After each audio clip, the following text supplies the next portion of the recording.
Okay जी, recording शुरू हो गई है। थैंक यू भाई याद करवाने के लिए। ओके जी, आज का हमारा जो टॉपिक है ये कल वाला ही टॉपिक जो हमने लास्ट में डिस्कस कर रहे थे उसी को यहाँ से ही हम शुरू करेंगे क्योंकि वो अधूरा रह गया था। वो है फिब रिट्रेसमेंट लेवल्स। ठीक है।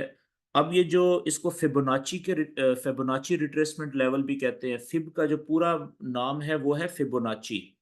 ठीक है, इसको आप फिबोनाची भी कह सकते हैं। फिबोनाची। ठीक है, फिबोनाची या फिब एक ही बात है। रिट्रेसमेंट लेवल्स ये मैं पहले बता चुका हूं कि अ, अगर मार्केट ट्रेंड कर रही हो, यानी कि अगर मार्केट बड़ा ट्रेंड में कंटिन्यू कर रही है, इफ स्ट्रक्चर का मतलब होता है मार्केट। ठीक है, या price. If structure is bullish तब भी आप इसको अप्लाई कर सकते हैं, बहुत अच्छा रिजल्ट देता है ये। और दूसरा पॉइंट होता है कि इफ स्ट्रक्चर इज या प्राइस जो है या ट्रेंड है वो इज बेरिश। अगर तो ये दो ट्रेंड्स हैं, ठीक है, चल रहे हैं कंटिन्यू, दोनों में से कोई एक ट्रेंड कंटिन्यू कर रहा है, तो ट्रेंडिंग मार्केट के अंदर यानी जब प्राइस एक मेजर ट्रेंड में होती है, वेदर इट इज बुलिश और वेदर इट इज बेरिश, तो इन दोनों ट्रेंड्स के अंदर फिब रिट्रेसमेंट्स लेवल बड़े जबरदस्त काम करते हैं। ठीक है, ये यानी कि बहुत ज्यादा ट्रेडर इसको यूज कर रहे होते हैं। ठीक है, प्रोफेशनल ट्रेडर्स जो होते हैं, एजुकेटेड ट्रेडर्स, यानी कि जिनके पास नॉलेज होता है, ग्रिप होती है, मार्केट की अंडरस्टैंडिंग होती है, तो उस वक्त इनका इस्तेमाल बहुत ज्यादा फायदेमंद होता है। लेकिन इसको यूज करने के कुछ तरीके हैं। सबसे पहली शर्त तो ये है कि इसको आपने यूज उस वक्त करना है जब ये या तो मार्केट बुलिश स्ट्रक्चर बना रही हो, बुलिश ट्रेंड में चल रही हो, या मार्केट जो है वो बेरिश ट्रेंड में चल रही हो। ठीक हो गया जी। अच्छा, अब अगली बात ये कि बुलिश स्ट्रक्चर जो होगा तो उसमें हम कब इसको अप्लाई करेंगे।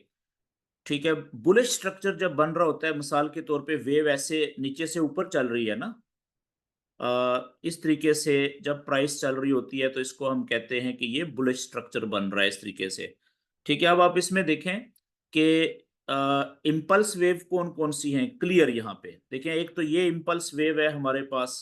इम्पल्स वेव हम कल के सेशन में क्लियर कर चुके थे कि वो वाली वेव होती है जो प्रीवियस हाई को तोड़ती है। बुलिश स्ट्रक्चर में पहला हाई ये था यहाँ पे, इस हाई को ब्रेक किया इस वेव ने। ठीक है, तो ये वाली हमारी यहां से लेके यहां तक ये होगी क्या, ये होगी इम्पल्सिव वेव। ठीक है, या इम्पल्स वेव कहते हैं इसको। ठीक है, तो अब क्योंकि इसने प्रीवियस हाई ब्रेक कर दिया है तो पिछले लो से ऊपर है, अगला लो इसको हम हायर लो कहेंगे, और अगला पिछले हाई से ऊपर जो हाई बना है इसको हम हायर हाई कहेंगे स्ट्रक्चर की लैंग्वेज में। ठीक है, बुलिश स्ट्रक्चर के ये पॉइंट्स होते हैं। तो अब जब फर्ज करें प्राइस यहां से आप देखिए रिट्रेसमेंट हुई, वापस आई, और जो पिछला हाई था यहाँ पे आप अगर देखें तो ऑलमोस्ट पिछले हाई ने ज्यादा चांसेस होते हैं कि यही प्राइस को नीचे जाने से रोक सकता है सपोर्ट प्रोवाइड करके। अक्सर ऐसा होता है लेकिन जरूरी नहीं होता कि हर दफा ऐसा हो। बाज़ औक़ात डीप पुल बैक या डीप रिट्रेसमेंट भी हो जाती है, और नीचे लास्ट कंफर्म जो हायर लो होता है या लो पॉइंट होता है वहां तक भी प्राइस आ सकती है। ठीक है, हम पहले स्ट्रक्चर में पढ़ चुके हुए हैं।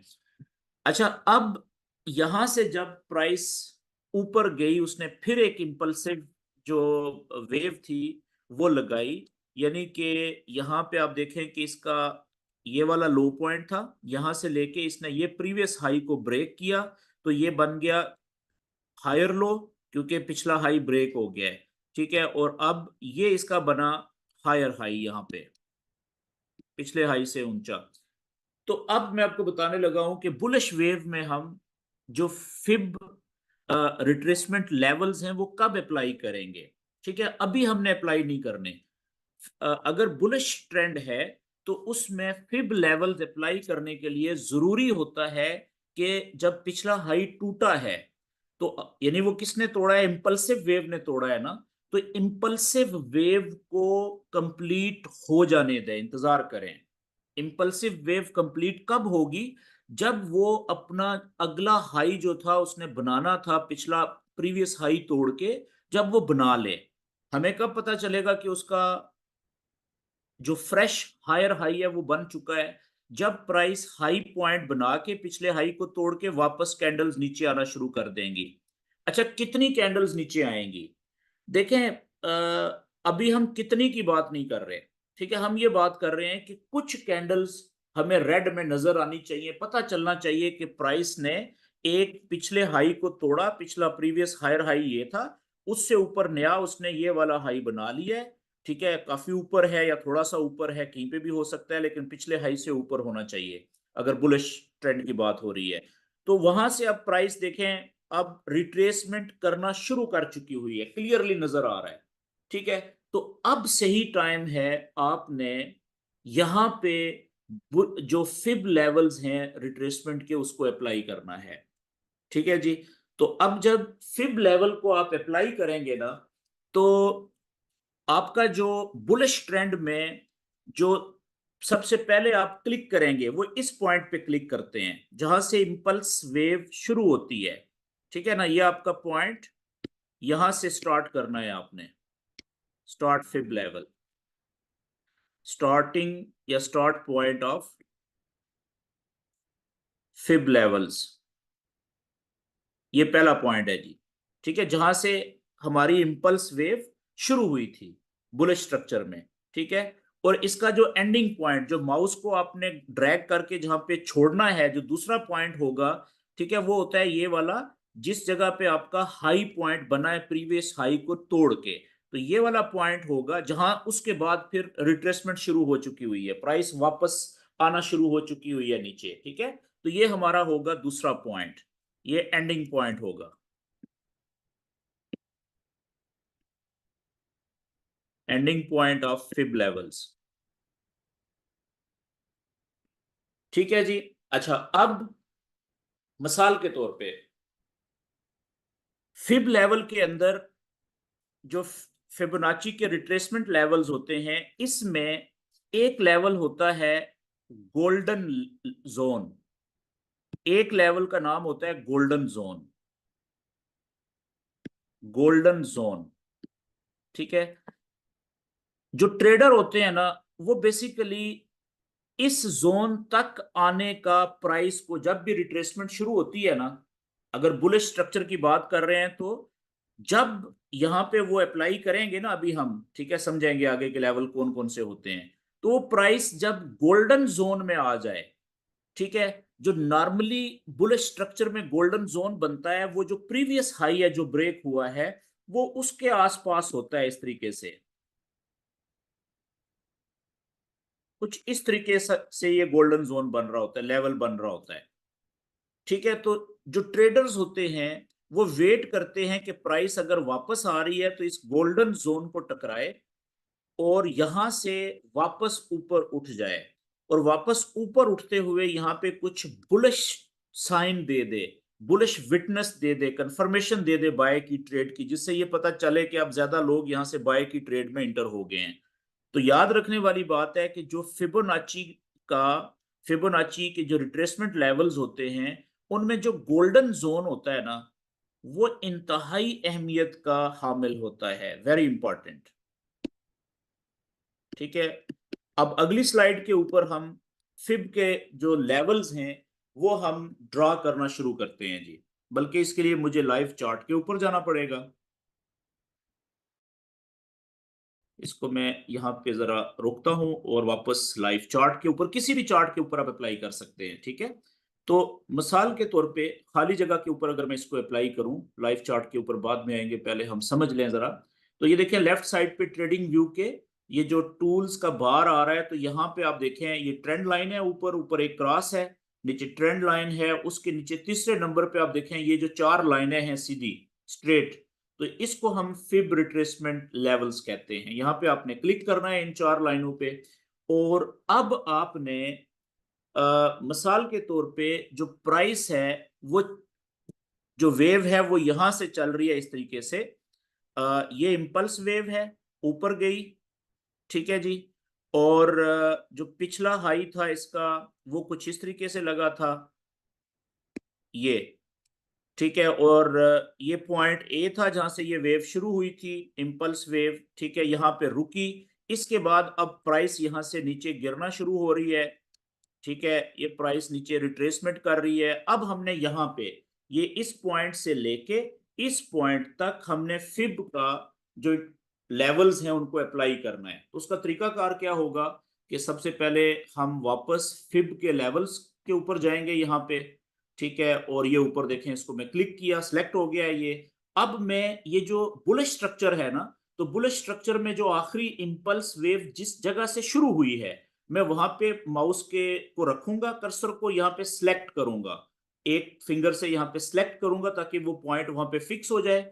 और अब मैं माउस को ड्रैग कर रहा हूं, खींच के लेके जा रहा हूं ऊपर की तरफ, और जो लास्ट मेरा पॉइंट होगा ना, वो होगा उस जगह पे जहां पे ये माउस में कहां पे रखूंगा, जहां पे ये वेव का हायर हाई बना हुआ है, ठीक है, ये जगह पे। अब आप देखें यहां पे मैंने इसको रोक दिया। तो अब ये इसका जो गोल्डन जोन है, ठीक है ना, वो कहां पे बन रहा है, वो बन रहा है कि ये वाली जगह, ठीक है, इस जगह के ऊपर, कि यहां पे अगर प्राइस वापस आएगी, ठीक है, तो फिर बड़ी अच्छी जगह होगी उसको बाय करने के लिए, बाय की ट्रेड देखने के लिए, ये वाला जो लेवल है। और ये लेवल होता है देखें 50% और 61.8% के दरमियान में, ये रीडिंग भी आ रही है। फिब लेवल के भी हम लेवल अप्लाई करते हैं, वैसे तो इसके बहुत ज्यादा लेवल्स होते हैं, लेकिन हमने इसके कुछ 6-7 लेवल जो ज्यादा काम वाले होते हैं वही सेट करने होते हैं, ठीक है।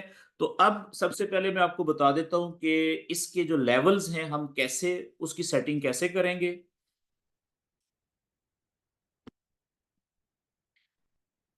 तो आपने क्या करना है कि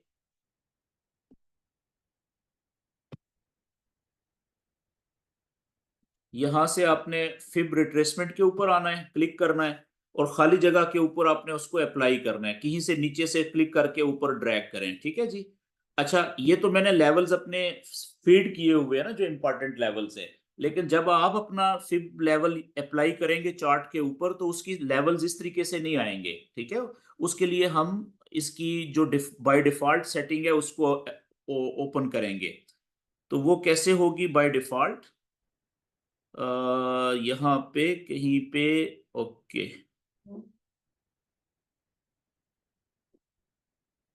बाय डिफॉल्ट फिब रिट्रेसमेंट और कोऑर्डिनेट्स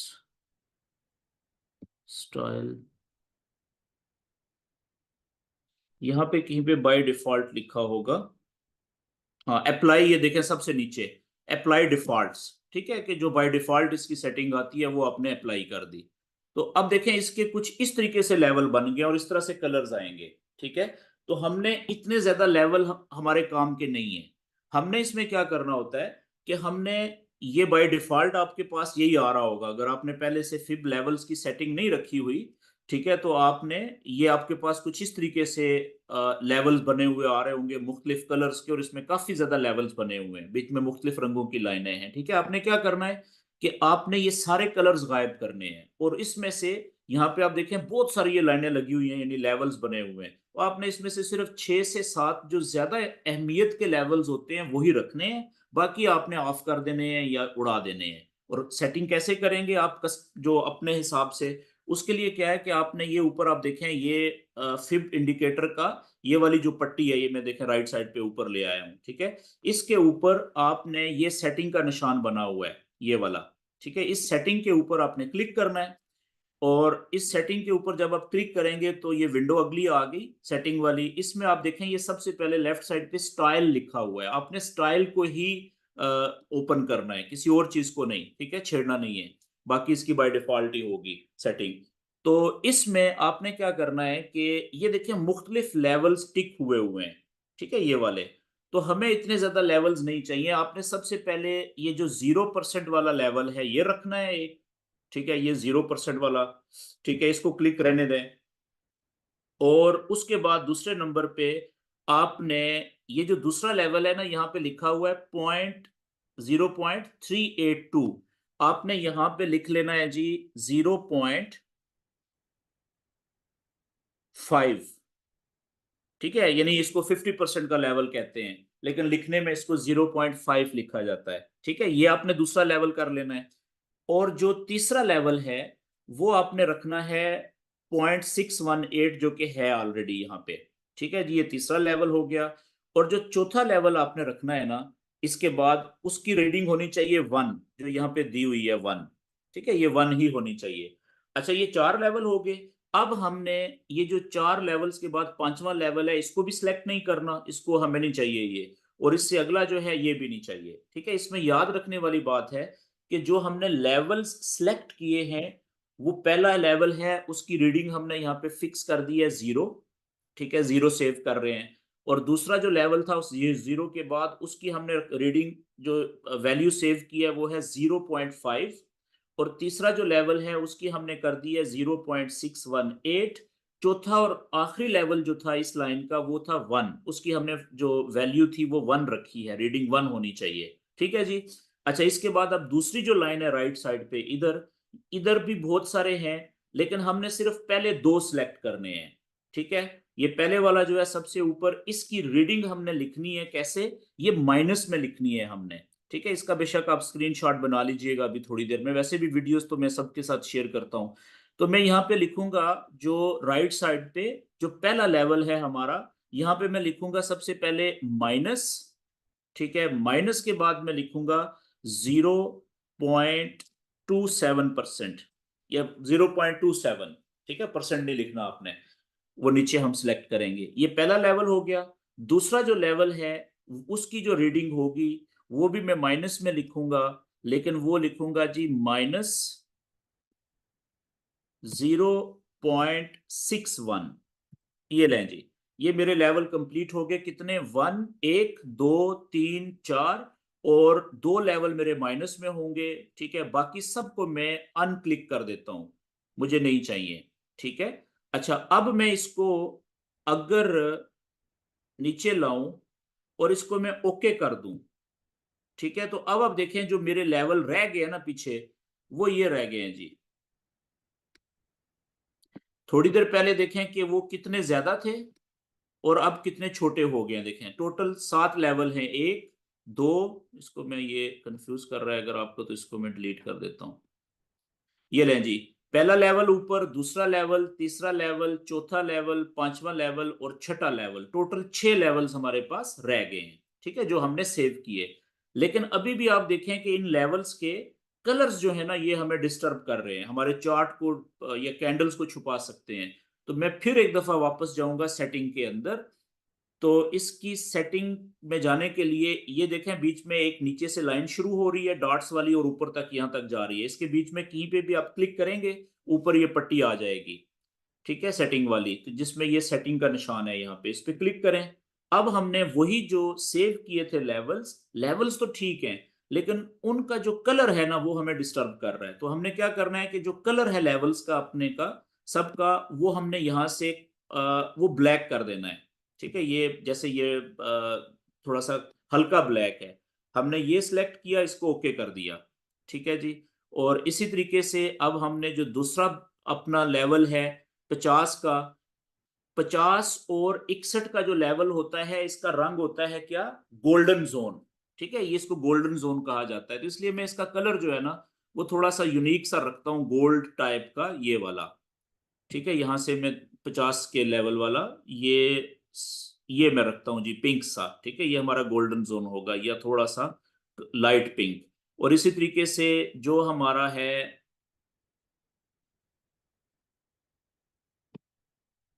61 वाला अगला लेवल, इसका भी मैं कलर वही रखता हूं। ठीक है, लाइट पिंक, जो कि हमारा, ओके, ये हो गया जी। अब वापस उधर आ जाएं, और बाकी जो अगला लेवल था इसका भी ब्लैक कलर ही है। ठीक है, और ये जो 2 कलर हैं दूसरी साइड पे माइनस वाले, इनका भी मैं यही ब्लैक वाला ही रखता हूँ, ताकि लाइनें लाइनें के कलर एक जैसे ब्लैक नजर आए और चार्ट हमारा अच्छा लगे। ठीक है, और अब रह गई, ओके जी, एक लाइन शायद हमारी रह गई है, और इसका भी मैं कलर जो है ना, ये तीसरे नंबर वाला जो ब्लैक है वही रखता हूँ, और इसका भी हम कर देते हैं ब्लैक। ये वाला। ओके जी, अब हम क्या करते हैं कि हम जो बैकग्राउंड का कलर है, ठीक है, वो भी हम चेंज कर देते हैं या खत्म कर देते हैं। ये देखें, ये नीचे आए ना, यहाँ पे ये बैकग्राउंड का जो कलर है, हम बैकग्राउंड को बिल्कुल हम खत्म कर देते हैं, हमें कलर कोई भी नहीं चाहिए। ठीक है जी। और यहाँ पे एक चीज और देखें कि ये लेवल्स के आगे वैल्यू लिखी हुई है, आप वैल्यूज की जगह पे परसेंट्स कर दें, ठीक है, यहाँ पे लेवल्स के आगे। और बस ये हमारा हो गया जी, इसको आप ओके कर दें नीचे। तो अब आप देखें कि हमारे जो फिब के लेवल्स हैं वो वही 6 लेवल्स हैं, लेकिन साफ सुथरा लेवल्स बन गए हैं, कोई कलर नहीं है, हमने अपनी पसंद की लाइनें लगा ली हैं। ठीक है। और ये हमारी जो सेटिंग है इसको हमने कर लेना है सेव। ये सेव हो गई है। जब तक आप इसको चेंज नहीं करेंगे ना अपने लैपटॉप पे या मोबाइल पे या जो भी आप डिवाइस यूज कर रहे हैं, उस वक्त तक ये चेंज नहीं होगी। ठीक है। शर्त यह है कि अगर आप अपने ईमेल के साथ इसमें लॉगिन हुए हुए हैं ट्रेडिंग व्यू में। तो अच्छा, एक तो हो गया ये वाला। ठीक है जी।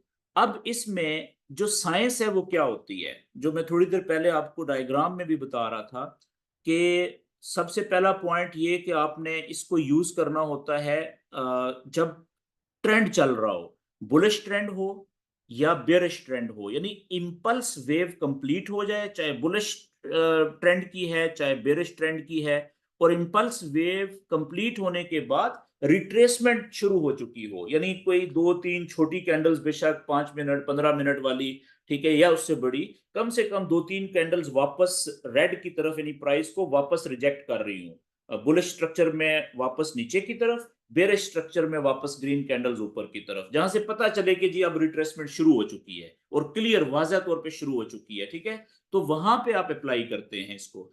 और मिसाल के तौर पे आप देखें, ये एक आपके सामने ट्रेंड चल रहा है। अब मैं इसको, क्योंकि हमारे ये सेव हो गए हैं, इसको मैं डिलीट कर देता हूं इधर से। ठीक है। अब आप देखें कि आपके सामने ये 15 मिनट का चार्ट है। ये चार्ट है आपके सामने 15 मिनट का। 15 मिनट के मुताबिक जितना ही आपको लाइव गोल्ड की स्क्रीन नजर आ रही है चार्ट की, इसमें आप देखें कि एक इंपल्स वेव लगी यहां से, ये आप देखें इस जगह से। ठीक है। और उसने प्रीवियस हाई ये था ना, ये वाला, इसको ब्रेक किया, इसलिए ये इंपल्स वेव हुई। और इसने यहां से जाके देखें ये रिट्रेसमेंट करना शुरू की थी। तो फर्ज करें कि हमने जिस वक्त इसको अप्लाई कर रहे हैं, जब हम देख रहे थे, समझने के लिए मैं बता रहा हूं, तो फर्ज करें उस वक्त जो प्राइस थी ना, वो इस जगह पे कहीं पे थी। ठीक है, इधर कहीं पे। और हमने यहां से लेके यहां तक ये लो पॉइंट है, इंपल्स वेव का ये हाई पॉइंट है। ठीक है। तो हमने क्या अप्लाई करना था, हमने करना था जी फिबोनाची लेवल्स। हमने देखना है कि हमारा गोल्डन जोन कहां पे आ रहा था। ठीक है। तो इसको मैं अभी अप्लाई करता हूं यहां पे, इन्हीं पॉइंट्स के ऊपर, आप देखिएगा। ये ले जी, मैं वापस फिब लेवल पे चला चला गया। और मैंने अब ये, क्योंकि बुलिश ट्रेंड है ना, प्राइस ऊपर जा रही है, अगर बुलिश ट्रेंड हो तो फिबोनाची लेवल जो ड्रा करने के लिए जो पहला क्लिक होगा वो वहां पे होगा जहां से इंपल्स वेव शुरू हुई। अब देखें, ये इंपल्स वेव हमारी यहां से शुरू हुई इस पॉइंट से। तो मेरा जो पहला पॉइंट है, जो कि 100% की वैल्यू होती है, वहां से शुरू होगा। और ये जो दूसरा पॉइंट है जहां पे देखें ये 0 पॉइंट जो होता है, उसको मैं रखूंगा कहां पे, ये इस जगह के ऊपर जहां पे मैक्सिमम इंपल्स वेव जाके उसने हायर हाई बनाया था। ठीक है। आप देखें ये जगह है जी, ये आप देख रहे हैं, ये यहां तक गई थी, यहां पे 0 रख दिया। जहां से बुलिश इंपल्स वेव जिस पॉइंट से नीचे से शुरू होती है, वहां पे 100 की रीडिंग आनी चाहिए। 100 का मतलब, जो हमने 1 का लेवल रखा था, वो 1 का मतलब 100 होता है। ठीक है। ये देखें 100 लिखा हुआ आ रहा है। और जिस जगह पे इंपल्स वेव जाके खत्म हुई है, वहां से रिट्रेसमेंट शुरू हुई है बुलिश वेव की, ठीक है, वहां पे हमने ये 0 का लेवल आना चाहिए, यानी कि एंडिंग पॉइंट यहां पे है इसका। ठीक है। क्लिक कर दिया। अब आप देखें कि हमारा जो गोल्डन जोन है, गोल्डन जोन कौन सा है, ये 2 लेवल 50% से लेके 61.80% तक। ठीक है। ये हमारा फिबोनाची का गोल्डन जोन कहलाता है।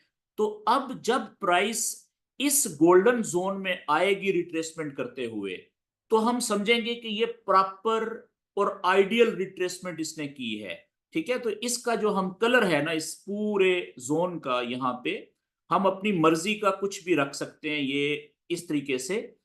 मिसाल के तौर पे मैं इसको थोड़ा सा हल्का गोल्ड कलर कर लेता हूं ताकि हमें पता चले जी कि ये हमारा गोल्डन जोन है। ये लें जी।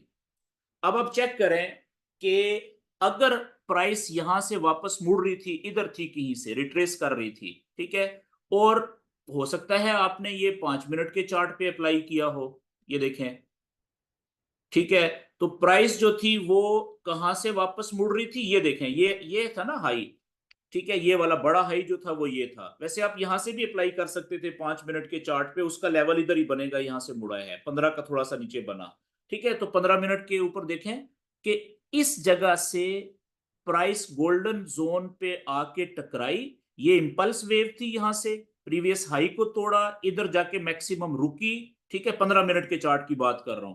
तो यहां पे रुकने के बाद प्रॉपर उसने रिट्रेसमेंट शुरू की और यहां पे अपने गोल्डन जोन तक प्राइस आई और गोल्डन जोन को टच किया। बाज औकात सिर्फ टच करती है यहाँ पे गोल्डन जोन को प्राइस, और बाज औकात थोड़ा सा अंदर आती है, और बाज औकात थोड़ा सा नीचे से भी विक लगा के ऊपर निकल जाती है, ठीक है। तो ये तीनों सिनेरियोज हो सकते हैं।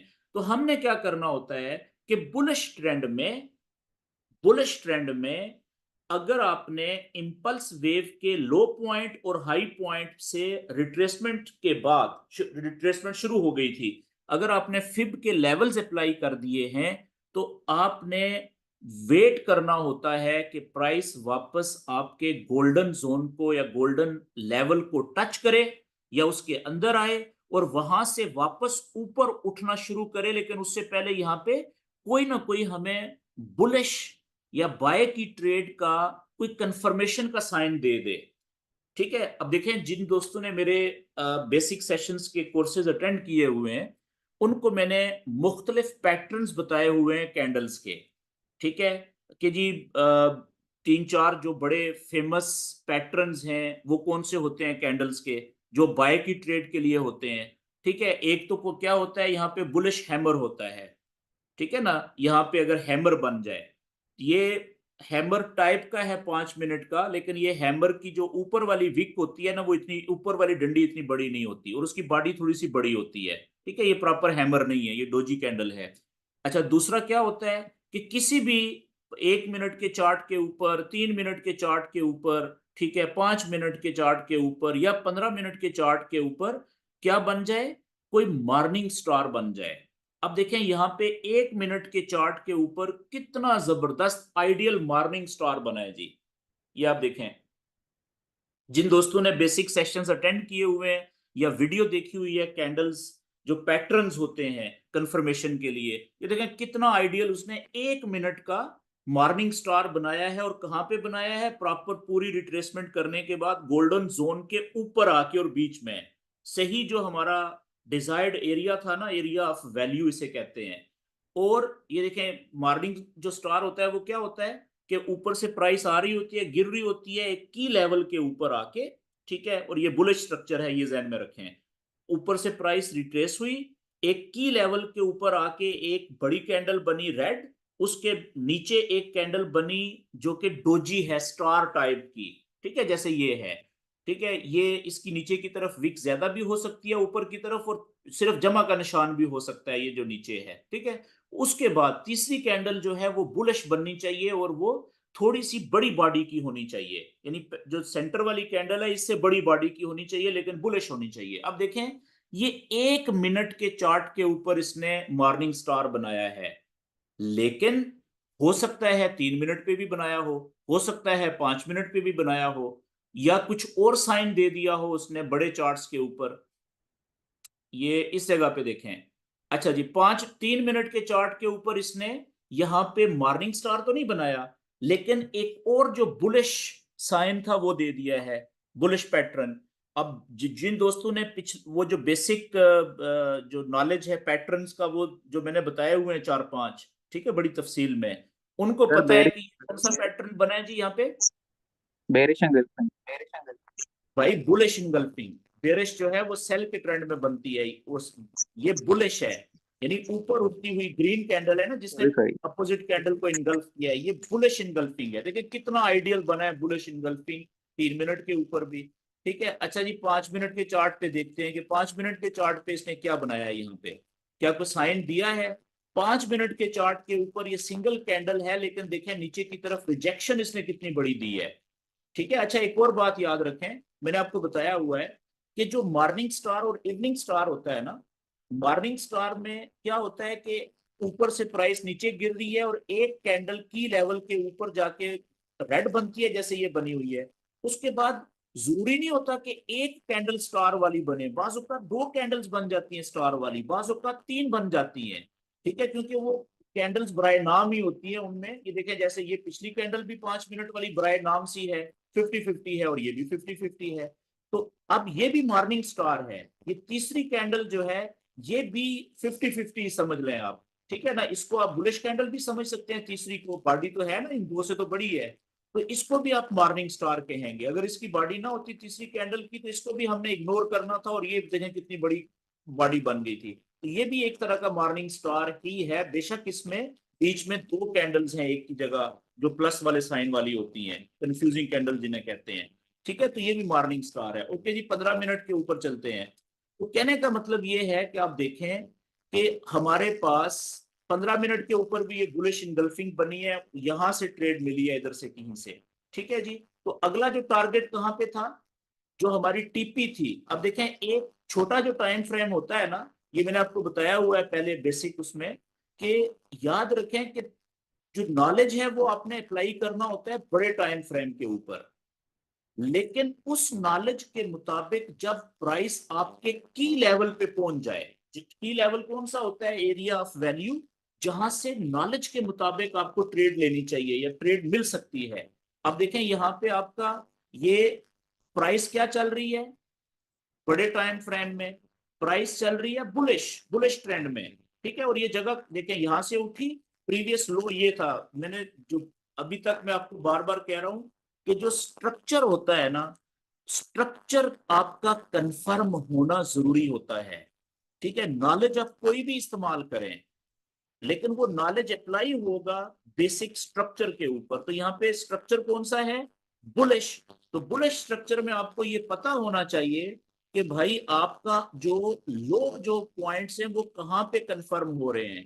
तो इस बुलिश स्ट्रक्चर में आप देखें, एक आपका जो लो पॉइंट कंफर्म हुआ है, ठीक है, वो यहाँ पे हुआ है, देखें ये वाला, ये भी हायर लो है ना आपका, कंफर्म क्यों, ये प्रीवियस हाई ब्रेक हो गया यहाँ पे देखें। ठीक है। अच्छा, उसके बाद अगला आपका ये वाला हाई था, बड़ा हाई जो बना था, और ये ब्रेक हुआ है, तो ये आपका जो है, ये आपका हायर लो यहाँ पे कंफर्म हुआ है। ठीक है। उसके बाद जब आपका ये वाला हाई ब्रेक हुआ है, सॉरी, इसके बाद हाई बना है ऊपर जाके कहीं पे, ये यहाँ पे। ठीक है, ये तो ब्रेक हुआ, तो अगला हाई आपका बना है जी इधर जाके, ये इस जगह पे। ठीक है, और ये प्राइस वापस आई है, और इसने, ये देखें कि इस पॉइंट पे आके प्राइस रुकी है फिर। ठीक है, और जब क्या ये वाला हाई ब्रेक हुआ है स्ट्रक्चर के मुताबिक, ये जो आखिरी हाई बना था ये अभी तक ब्रेक नहीं हुआ जी। क्यों? क्योंकि ये थोड़ी सी विक लगाई है इसने ऊपर, लेकिन ये विक इतनी लंबी नहीं है कि इसको हम ये कह सकें जी कि ये स्ट्रक्चर ब्रेक हुआ है। ये जस्ट, ये भी हो सकता है कि इसने, हो सकता है अभी सिर्फ लोगों के स्टॉप लॉस इधर जो लगे हुए थे वही हंट किए हुए। ठीक है, सिर्फ लिक्विडिटी हंट की है इसने। ये भी हम एक टॉपिक करेंगे अगले किसी सेशन में, लिक्विडिटी ग्रैब का या लिक्विडिटी हंट का। तो कहने का मतलब है कि अभी तक जो हमारा बुलिश स्ट्रक्चर चल रहा है, उसका जो कंफर्म, आखिरी कंफर्म हायर लो था वो ये वाला पॉइंट है। ठीक है, ये वाला। और आप देखें कि हमारा जो इसी नॉलेज के ऊपर जब हमने ये वाला फिब के लेवल्स अप्लाई किए, तो ये कहां पे आ रहा है जी, जो हमारा गोल्डन जोन है। तो दो नॉलेज एक ही जगह पे कंफर्म हो गए ना, तो जब गोल्डन जोन के ऊपर से प्राइस वापस मुड़ रही है और बुलिश कंफर्मेशन का कोई साइन आपको मिल रहा है, ठीक है, बेशक सबसे छोटे टाइम फ्रेम में 1 मिनट में मिले, 3 मिनट में मिले, 5 मिनट में मिले, तो वहां से बाय की ट्रेड बनती है। और आपकी जो बाय की ट्रेड लेते हुए आपका जो स्टॉप लॉस था वो कहां पे होना चाहिए था, और टीपी कहां पे होनी चाहिए थी।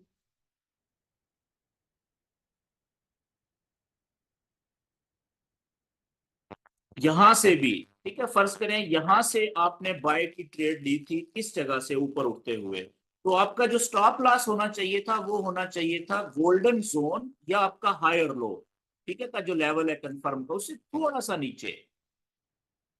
क्यों नीचे? कि बाज औकात एक छोटी सी विक लग सकती है लोगों के स्टॉप लॉस हंट करने के लिए, लिक्विडिटी ग्रैब जिसे कहते हैं, ये आगे हम पढ़ेंगे एक टॉपिक।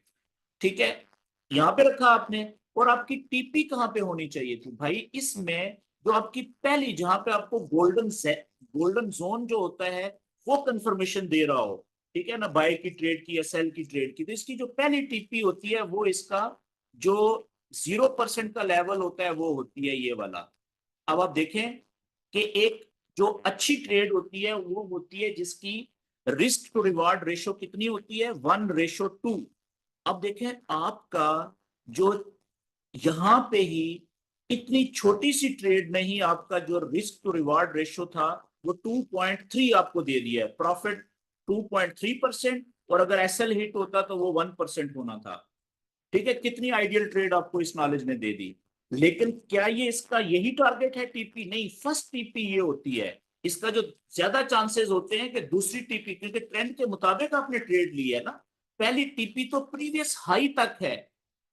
अगर बुलिश स्ट्रक्चर है, ट्रेंड बुलिश चल रहा है, तो बहुत ज्यादा चांसेस होते हैं कि प्राइस ने यहां पे रुकना नहीं है। ठीक है, वक्ती तौर पे वो बाज कर सकती है, देखें, लेकिन ज्यादा चांसेस ये होते हैं कि प्राइस ने अगला जो 27% का लेवल है कम से कम उसको भी टच करना होता है, तो आपकी दूसरी टीपी यहां पे होती है। तो क्या बस यही होता है? नहीं, अक्सर केसेस में आप देखेंगे कि 27% से जो अगला लेवल है ना आपका, वो भी हिट हो जाता है। तीसरी टीपी जो होती है वो आपकी होती है जो आपने -0.61% का लेवल रखा हुआ है, वो आपकी तीसरी टीपी होती है। वो ऊपर चला गया है, मैं इसको थोड़ा सा बड़े चार्ट पे वो आएगा, ये आप देखें वो किधर जा रहा है जी, ये ऊपर। तो कहने का मतलब ये है कि आपकी जो मैक्सिमम ट्रेंड के मुताबिक टीपी होती है ना, वो ये होती है -61% के ऊपर। क्यों?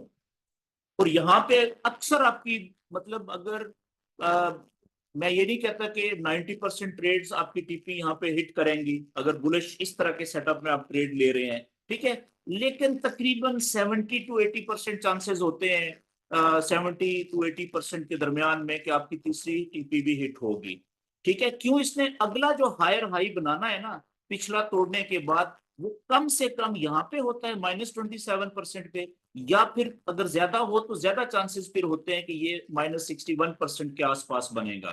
क्यों? क्योंकि आपने ट्रेंड के मुताबिक ट्रेड ली हुई है ना, बुलिश ट्रेंड चल रहा है, तो प्राइस जो है वो प्रीवियस हाई को तोड़ के नया हाई बनाएगी। तो जब वो प्रीवियस हाई को तोड़ेगी, ठीक है, तो नया हाई जरूरी नहीं होता कि वो थोड़ा सा ऊपर ही जाके बना ले, यानी -27% पे बना ले। ज्यादा चांसेस ये भी होते हैं कि जी वो इससे भी ऊपर जाके अगला जो लेवल है -61 या 60 का आसपास वहां पे बनाएगी।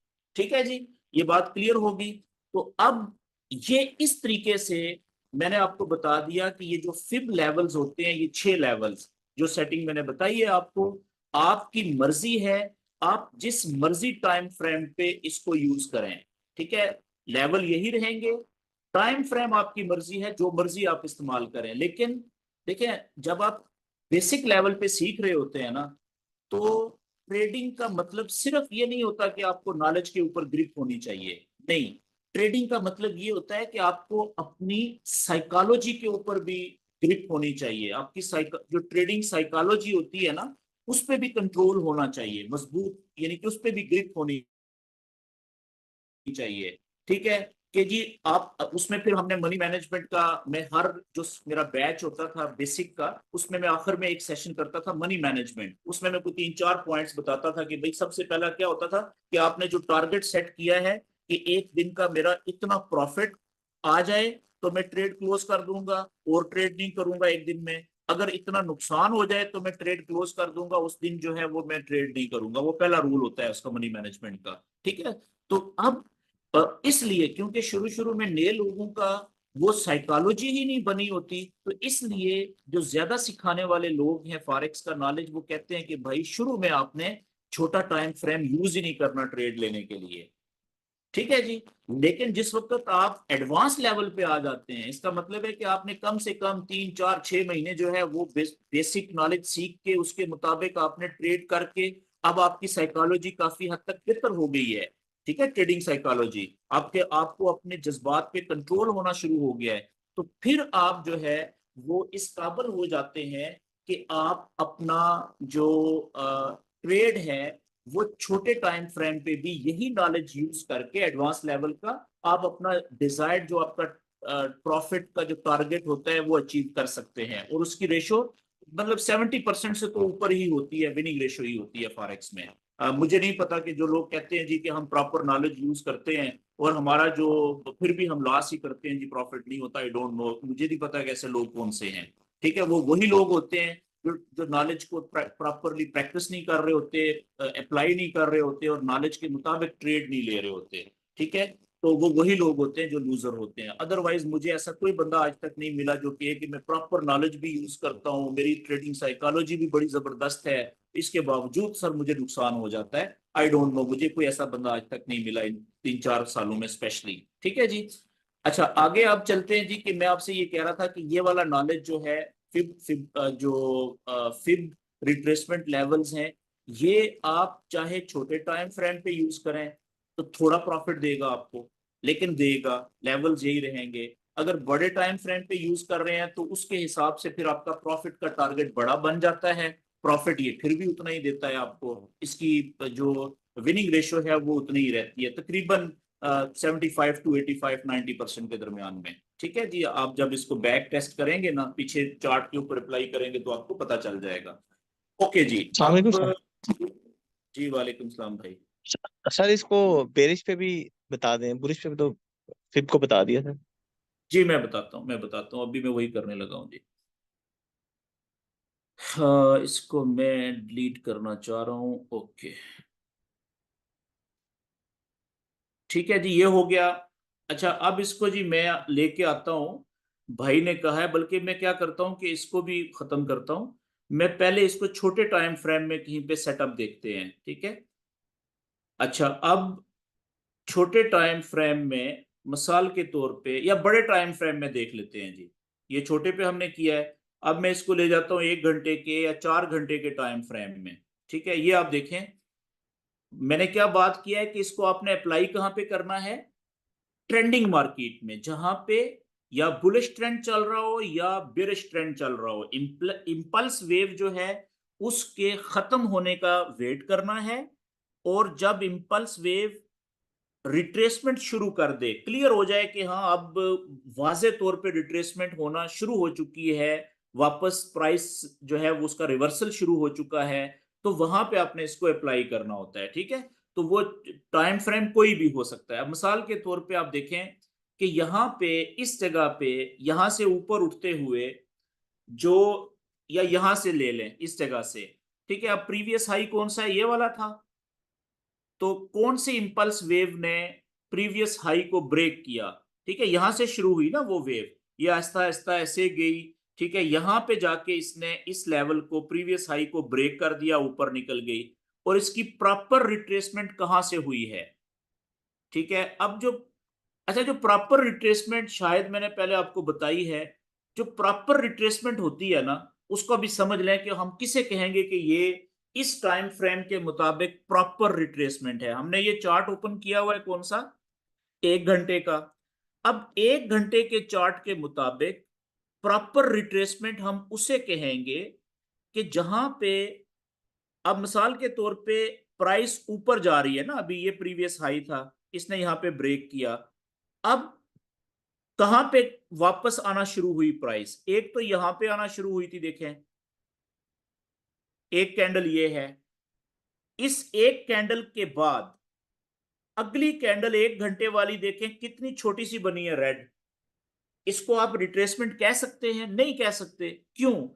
क्योंकि रिट्रेसमेंट प्रॉपर वो होती है जो, अगर प्राइस नीचे आ रही है ना, तो वो कम से कम इस कैंडल की, जो आखिरी बड़ी बुलिश कैंडल थी, इसके लो पॉइंट को तो तोड़े ना नीचे आते हुए। ठीक है, अगर एक कैंडल नहीं तोड़ रही तो दो मिलके तोड़ ले, दूसरी तोड़ ले, तीसरी तोड़ ले, चौथी तोड़ ले। तो अब यहां पे आप देखें कि एक ही कैंडल आखिरी बुलिश है और उसी के आप लो और हाई पॉइंट लगाएं अगर, तो बीच में देखें कि एक ही कैंडल के लो और हाई पॉइंट में कितने घंटे तक मार्केट रेंज करती रही है। इसको रेंज कहते हैं, इसको रिट्रेसमेंट नहीं कहेंगे हम। क्यों नहीं कहेंगे? ये प्रॉपर रिट्रेसमेंट नहीं है एक घंटे के चार्ट के मुताबिक। क्यों? क्योंकि भाई आखिरी जो कैंडल थी, जो बुलिश बनी थी, जो ऊपर मोमेंटम कैंडल के बाद एक्सटेंशन थी, वो ये थी।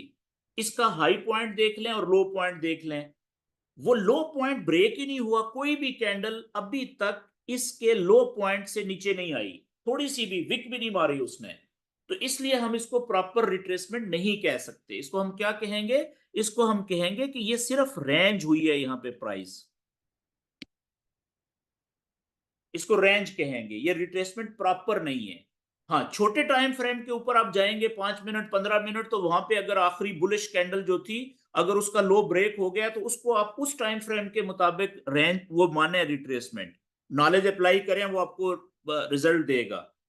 ये बात क्लियर हो गई? अच्छा, अब आगे देख लें। अब देखें आगे रेड कैंडल कहां पे बनी? ये यहां पे बनी। उससे पिछली जो एक कैंडल थी बुलिश, वो ये थी घंटे वाली। इसका लो पॉइंट मार्क कर लें और इस, ठीक है ना, रिट्रेसमेंट तभी होगी ना अगर लो टूटेगा तो नीचे आएगी। आप देख लें कि यहां से लेके 1 2 3 4 5 6 7 8 9 10, पता नहीं वो 11 12 घंटे तक प्राइस रुकी रही है यहाँ पे। तो इसको भी आप क्या कहेंगे? रेंज। एक घंटे के चार्ट के मुताबिक रिट्रेसमेंट तो कोई नहीं है, प्रॉपर रिट्रेसमेंट नहीं है ये एक घंटे के टाइम फ्रेम के मुताबिक। लेकिन ये आप देखें यहां पे अगली जो रिट्रेसमेंट कहां पे हुई? फिर ये एक कैंडल थी, ठीक है, ये वाली, और ये एक कैंडल, और बीच में अब आप देखें कि इन सारी रिट्रेसमेंट या रेंज से ये वाली रेंज को फिर भी हम किसी हद तक मान सकते हैं कि ये चलें थोड़ी बेहतर रिट्रेसमेंट हुई है यहां पे। क्यों? अगर ये लाइन मैंने टेढ़ी हो गई है थोड़ी सी, इसको अगर मैं ऐसे करूं कि यहां पे मैं अब ले लूं स्ट्रेट लाइन, ठीक है, या लेवल, तो अब देखिएगा ये इसका कैंडल का लो पॉइंट है, ये वाला आखिरी बुलिश जो कैंडल थी बड़ी, ये वाला, ठीक है। और इसके लो पॉइंट को अगर मैं मार्क करूं तो आप देखें कि यहां पे इस जगह के ऊपर ये फिर भी एक कैंडल ने थोड़ा सा इसको नीचे, बेशक एसएल हंटिंग किया लेकिन थोड़ा नीचे आई जरूर है इस जगह पे, और फिर भी ये काफी बड़ी बड़ी कैंडल्स बनी है। तो इसको हम रिट्रेसमेंट फिर भी मान सकते हैं, लेकिन कोई 100% आइडियल रिट्रेसमेंट ये भी नहीं है, ठीक है जी। तो जब यहां, इसका मतलब ये हुआ कि फिर यहां से आपने यहां तक आपने लेना है इंपल्स वेव, ठीक है। जो आइडियल रिट्रेसमेंट होती है वो कैसी होती है? जैसे आप देखें यहां से हुई है जी, अगर आप यहां से देखें थोड़ी देर के लिए, फर्ज कर लें कि ये प्राइस नीचे से ही बुलिश में जा रही थी, ये प्रीवियस हाई था, ये ब्रेक हुआ, ये ऊपर गई, देखें ये हमारा इंपल्स वेव है यहां से लेके यहां तक, ये यहां से लेके यहां तक अगर मैं इसको, ये इंपल्स वेव है, ये लो पॉइंट है इसका स्टार्टिंग पॉइंट, यहां से मैं शुरू कर रहा हूं और ये हमारा गया है जी यहां तक, ये इस जगह तक ये हमारी इंपल्स वेव चली है, ठीक है। तो अगर मैं यहां पे इसको जीरो को रखूं इस जगह पे, तो अब आप देखें ये हमारी एक प्रॉपर इंपल्स वेव है और रिट्रेसमेंट हुई है यहाँ पे। क्यों? क्योंकि ये आखिरी जो बड़ी कैंडल थी, शुरू में तो कुछ कैंडल्स ने रेंज ही किया, लेकिन यहाँ पे देखें उसका लो ब्रेक हुआ है और फिर काफी नीचे भी आई, ठीक है। तो इस जगह के ऊपर आप देखें कि हमारा जो गोल्डन जोन था एग्जैक्टली आप देखें ये उसके अंदर आई कैंडल यहां पे रिट्रेस होके। जो आइडियल रिट्रेसमेंट समझी जाती है वो होती है जो कम से कम 50% रिट्रेसमेंट के लेवल तक आए, कम से कम यहां तक आए, और 50 से 61 के लेवल के बीच में आए। तो मैंने आपको बताया कि कुछ केसेस में विक मार के नीचे भी आती है प्राइस, विक मार के, ताकि लोगों के स्टॉप लॉस जिनके नजदीक होते हैं उनको उठाए, खाए और फिर वापस चली जाए।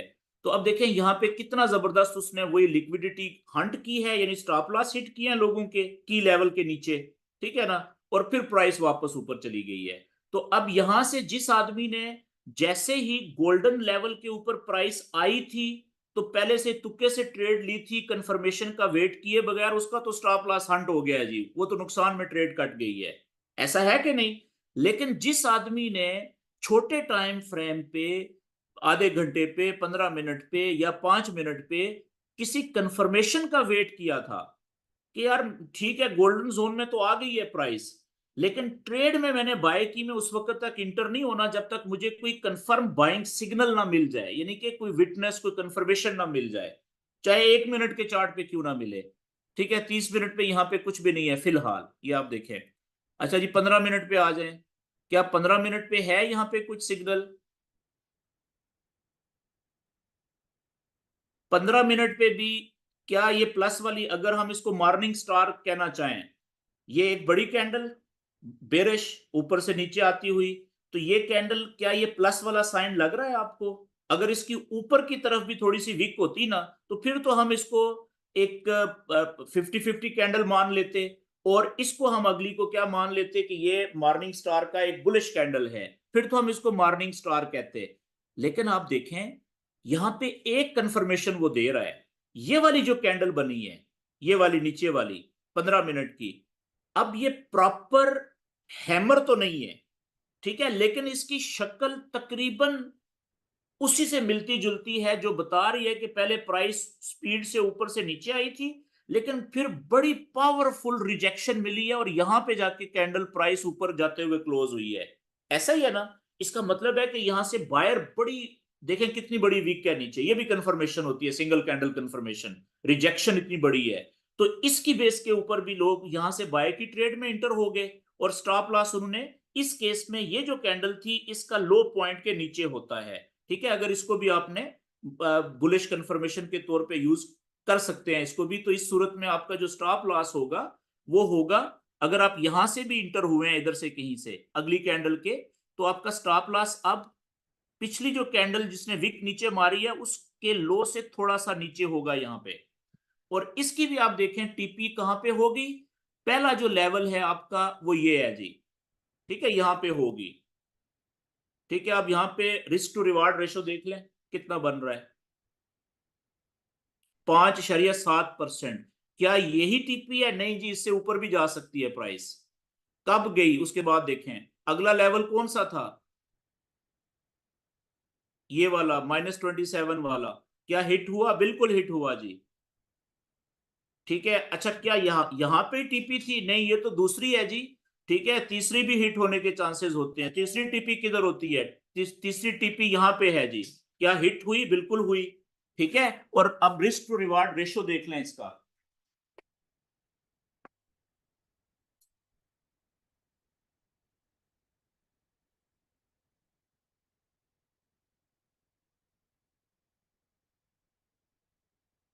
ओके जी, तो नॉलेज का फायदा जो होता है ना वो बहुत ज्यादा होता है, लेकिन शर्त यह है कि आप नॉलेज अप्लाई करने की प्रैक्टिस करें पहले ज्यादा।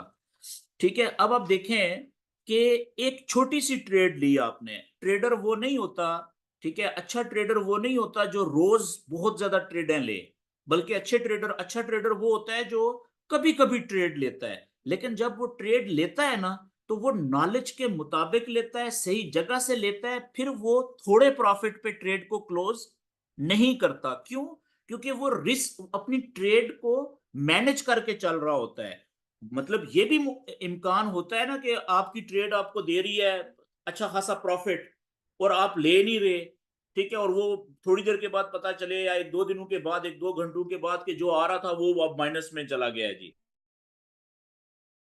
ठीक है, तो वो अपने प्रॉफिट को साथ साथ मैनेज करके चल रहा होता है, इसे कहते हैं ट्रेड मैनेजमेंट। इसके तरीकाकार हैं, मिसाल के तौर पे पहली टीपी जो थी इस लेवल तक पहुंची, आपने बड़ा जो चंक है ट्रेड का, लेट से कम 70 से 75% वो आपने ट्रेड क्लोज कर दी। ठीक है, जो ज्यादा प्रॉफिट था वो आपने बुक कर लिया। अब जो आपका दूसरा काम आपने क्या करना होता है कि जो आपका एसएल पहले नीचे लगा हुआ था, आपने इसको यहां से उठा के यहां पे प्रॉफिट में रख कर देना होता है, यानी कि नो प्रॉफिट नो लॉस पे। ठीक है ना, ब्रेक इवन जिसे कहते हैं। अब आपका अगर ये ट्रेड वो यहां से पहले लेवल से, पहले टीपी के लेवल से वापस आएगी तो स्टॉप लॉस हिट हो जाएगा। तो क्या आपकी ट्रेड लॉस में कटेगी? नहीं। क्यों? इस ट्रेड से ऑलरेडी आप इतना ज्यादा प्रॉफिट बुक कर चुके हुए हैं, ले चुके हुए हैं, ठीक है। लेकिन अगर ये ट्रेड ऊपर आपकी दूसरी टीपी तक चली गई तो वो जो रिमेनिंग ट्रेड आपकी चल रही थी उसकी वजह से आपको कितना ज्यादा प्रॉफिट आ जाएगा, और उसकी वजह से अगर ये तीसरी टीपी को हिट होगी वो कितना प्रॉफिट आ जाएगा। इसको ट्रेड मैनेजमेंट कहते हैं। ये हम किसी अगले कोई 5, 10, 15 मिनट इस पे लगाएंगे किसी सेशन में, ये बात क्लियर होगी जी। आखिरी अब रह गया, भाई ने एक बात की थी कि इसी नॉलेज को अगर हम बेरिश चैनल में कहीं पे अप्लाई करें तो वो कैसे काम करता हुआ हमें मिलेगा। ठीक है जी, हम वापस आ जाते हैं जी। अब देखते हैं बड़ा टाइम फ्रेम कोई, ताकि हमें जल्दी स्ट्रक्चर नजर आए और इसको हम वहां पे अप्लाई करें बेरिश स्ट्रक्चर में। अब आप देखें, ये आपके सामने बेरिश स्ट्रक्चर कौन सा होगा? जहां पे जो लो होगा, प्रीवियस लो ब्रेक किया है मार्केट ने, सिंपल सी बात है, ठीक है। इसमें कोई बड़ी रॉकेट साइंस नहीं है। अब देखें, यहां से प्राइस नीचे आई, आप समझे पीछे है ही नहीं है। ये प्राइस थी ऊपर, हाई पॉइंट है, या ये हाई पॉइंट है, इसको समझ लें आखिरी को। ये पॉइंट, ये लो बनाया था इसने, प्राइस वापस ऊपर पुल बैक हुई, यहां से इसने प्राइस ने अपने प्रीवियस लो को ब्रेक कर दिया, ठीक है। और अगला इसने लेवल बनाया है ये वाला, ठीक है। अब आप देखें यहां पे हम 1 घंटे के चार्ट के मुताबिक इंपल्स वेव कौन सी है, यहां पे यहां से शुरू हुई थी। वो इंपल्स वेव वो होती है जो अपने प्रीवियस हाई या बेरिश चैनल में प्रीवियस बेरिश ट्रेंड में प्रीवियस लो को जो ब्रेक करती है। प्रीवियस लो ये था ना, तो ये वेव है, कहां से शुरू हुई थी? जिसने प्रीवियस लो को ब्रेक किया, यहां से शुरू हुई थी। तो आप लगाएं इसका फिबोनाची जो है। हम इंपल्स के वेव जहां से शुरू होती है और जहां पे जाके खत्म होती है, जहां से रिट्रेसमेंट शुरू करती है, वहां तक अप्लाई करते हैं ना, इसको हम अप्लाई करें यहां पे। अच्छा, नीचे से ऊपर जब बुलिश वेव चल रही होती है, स्ट्रक्चर चल रहा होता है, तो उस वक्त हम फिबोनाची के जो लेवल्स हैं वो कहां से शुरू करते हैं? नीचे से, जहां से इंपल्स वेव शुरू होती है। अब यहां पे इंपल्स वेव कहां से शुरू हुई? इस पॉइंट से, ऊपर से। तो पहला पॉइंट कहां से होगा हमारा? ऊपर से, या जहां से इंपल्स वेव शुरू हुई है, ठीक है, वो यहां पे है। अच्छा जी, ये कहां तक हम लेके आएंगे इसको? जीरो हमारा कहां पे होगा पॉइंट? जहां तक ये प्राइस आई थी, ठीक है, वो कहां तक आई थी? ये देखें, ये यहां से इसने रिट्रेसमेंट शुरू की थी प्रॉपर यहां से, फिर देखें ये ऊपर ब्रेक कर गई है इस कैंडल को। तो हमारा ये वाला लेवल है जी, ये वाला लेवल,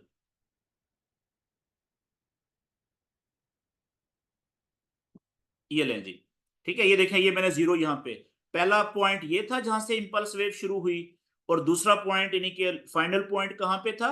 जहां पे ये इंपल्स वेव खत्म हुई, उसके बाद प्रॉपर रिट्रेसमेंट शुरू हुई। देखें ये कितना ऊपर तक पुल बैक हुआ है। अच्छा, अब हमारा गोल्डन जोन कहां पे आ गया? ये 1 घंटे का चार्ट है, ये हमारा गोल्डन जोन आया है जी। लंबा कर लें आगे, इसने काम तो फ्यूचर में देना है ना हमें। अब आप देखें कि इस जगह के ऊपर प्राइस कितना नीचे आई, आके फिर जब वापस गई ऊपर, तो यहां पे आप देखें एग्जैक्ट थोड़ा सा फर्क रह गया जी। गोल्डन जोन को उसने ऑलमोस्ट टच किया है यहां पे, यानी कि बाज औकात बिल्कुल पास से टच करके, वो हम एक लेवल पढ़ चुके हैं पहले एफवीजी का, ठीक है ना, ऑर्डर ब्लॉक भी काम कर रहे होते हैं। वो भी आपने, वो भी नॉलेज है ना, की नॉलेज है, वो भी यहाँ पे अप्लाई करना होता है कि ये भी तो जोन है ना, एक ब्लॉक है गोल्डन जोन, इसके नीचे अगर कोई ऑर्डर ब्लॉक बना हुआ है, कोई एफवीजी पड़ा हुआ है, तो वो भी तो प्राइस को पहले घुमा सकता है। ये तो की लेवल है, ठीक है ना, जैसे ऑर्डर ब्लॉक होते हैं कंफर्म। अब आप देखें कि यहां से जस्ट उसने हल्का सा टच किया है लेवल को, ऊपर भी नहीं गई, और यहां पे अगर कोई कंफर्मेशन इसने दे दी है सेल की, तो आपकी कितनी आइडियल ट्रेड बनती थी सेल की। और यहां से अगर किसी ने सेल की, ये गोल्डन जोन से देखें वापस मुड़ रही है, ठीक है जी, और यहां से आपने सेल की पोजीशन को शॉर्ट पोजीशन कहते हैं।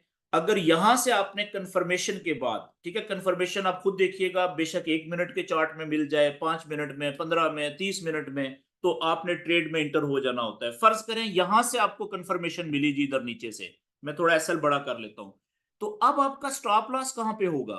स्टॉप लॉस अब होगा कम से कम ये जो गोल्डन जोन का ऊपर वाला लेवल है उससे थोड़ा सा ऊपर, ताकि वो विक मारे ना, स्टॉप लॉस हंटिंग के लिए, लिक्विडिटी ग्रैब करने के लिए, तो आपका नजदीक नहीं होना चाहिए गोल्डन जोन के ऊपर वाले लेवल, थोड़ा सा बड़ा होना चाहिए ताकि आपका एसएल हिट ना हो, ठीक है, कम से कम चांसेस हो।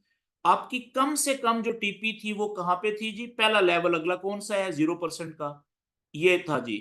और अब क्योंकि हमारा प्राइस नीचे से मुड़ गई है, लेवल के अंदर नहीं घुसी गोल्डन जोन में, तो अब हमारा स्टॉप लॉस बड़ा बन रहा है, देखें।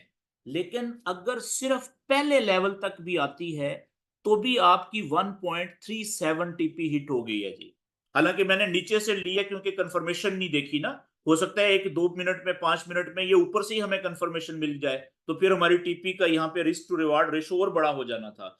लेकिन असल बात, तो मैंने आपसे कहा कि ये तो पहली टीपी है, ट्रेंड में है ना, ये नॉलेज अप्लाई किया है, तो आपकी दूसरी टीपी कहां पे जाएगी? नीचे अगला लेवल कौन सा है? यहाँ पे, ये देखें, यहाँ पे आपका रिस्क टू रिवार्ड रेशो क्या हो गया? 2.36।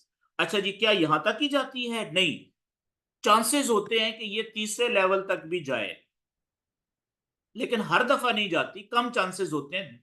पहले के तो 100% ही समझ लें या 95% समझ लें, दूसरे के 75 to 85% होते हैं, तीसरे के थोड़े लेवल तक जाने के चांसेस कम हो जाते हैं, लेकिन होते जरूर हैं। आप देखें कि आपकी ट्रेड यहां से आधे तीसरे लेवल से थोड़ा सा पहले से वापस मुड़ी है, तो आपकी ये पहला टीपी भी हिट हो गई, दूसरी भी हिट हो गई, तो आपने अब अपनी ट्रेड को मैनेज भी कर लिया था, ज्यादा से ज्यादा आपकी प्राइस वापस जाते हुए दूसरी जगह पे यहां पे आपका स्टॉप लॉस हिट हो गया होगा, तो आप देखें कितना ज्यादा आपने जो प्रॉफिट है वो बुक कर लिया है।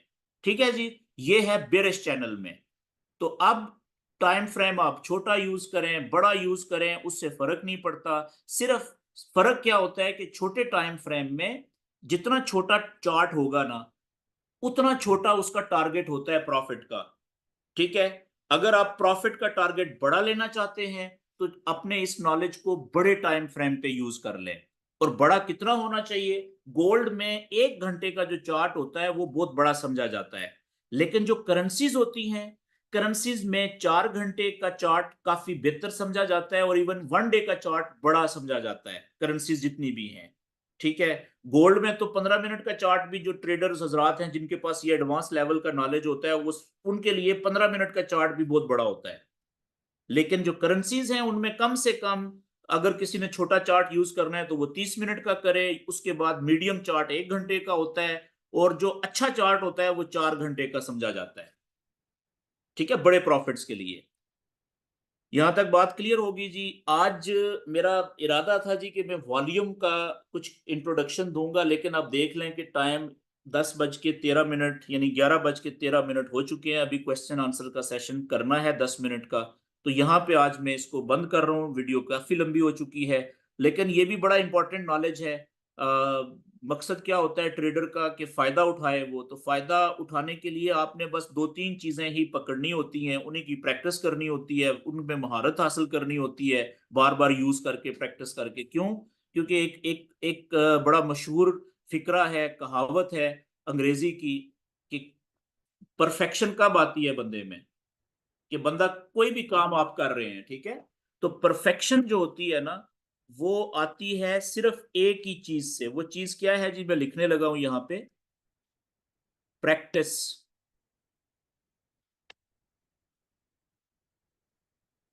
Makes a man perfect. देखें, परफेक्ट तो सिर्फ अल्लाह की जात है ना, अल्लाह पाक की जात है, लेकिन एक इंसान के अंदर जितनी परफेक्शन हो सकती है, ठीक है ना, खामियों के साथ, तो वो जो परफेक्शन आती है ना, जितनी हो सकती है एक इंसान में, इंसान होने की हैसियत से, वो आती है प्रैक्टिस के साथ। कि जितनी ज्यादा आप प्रैक्टिस करेंगे किसी भी काम में, ठीक है, उतनी ज्यादा आपके अंदर स्किल्स बढ़ेंगी, महारत आना शुरू होगी, और आप अपने काम के उस्ताद बन जाएंगे। उसको परफेक्शन कहते हैं, नियर टू बी परफेक्ट, यानी कि परफेक्शन के नजदीक तरीन वाला जो दर्जा होता है। ठीक है जी, तो अब जी यहाँ पे मैं रिकॉर्डिंग अपनी करता हूँ बंद, और आप अपने दोस्त जिन्होंने क्वेश्चन करने हैं वो माइक ओपन कर लें।